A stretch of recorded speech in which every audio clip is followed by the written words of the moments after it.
नमस्कार, आपके साथ मैं हूं समीर अब्बास। अब पुराने माल पर नया रेट चिपकाकर बेच सकेंगी कंपनियां।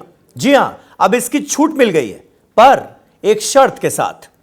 सरकार ने कंपनियों को राहत देते हुए 31 दिसंबर 2025 तक पुराने माल पर नया रेट लगाने की इजाजत दे दी है। कंपनियां स्टिकर, स्टैंप या प्रिंट से नया दाम जोड़ सकेंगी, बशर्ते पुराना रेट साफ साफ नजर आए। जीएसटी के नए नियमों से जहां आम जनता को सस्ती चीजें मिलने लगी हैं, वहीं सामान बनाने वाली कंपनियां परेशान थीं। उनके पास ढेर सारा पुराना माल पड़ा था, जिस पर पुराने टैक्स के हिसाब से दाम छपा हुआ था। अब सरकार ने इस परेशानी का हल निकाल दिया है।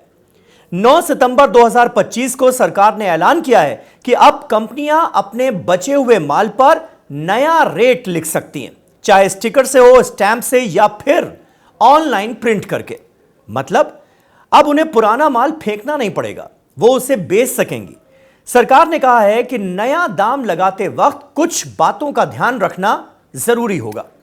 सबसे पहली बात, जो पुराना रेट है वो भी साफ साफ दिखना चाहिए। नया रेट पुराने दाम के ऊपर चिपकाया नहीं जा सकता। ऐसा इसलिए ताकि ग्राहक को यह पता चल सके कि चीज की कीमत पहले क्या थी और अब कितनी हो गई है।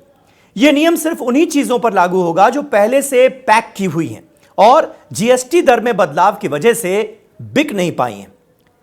सरकार ने कंपनियों से एक बात और कही है कि जब वे नया दाम लगाएं तो उसकी जानकारी लोगों को भी दी जाए, और इसके लिए कम से कम 2 अखबारों में विज्ञापन देना होगा, ताकि सबको पता चल जाए कि अब किस चीज का क्या रेट हो गया है।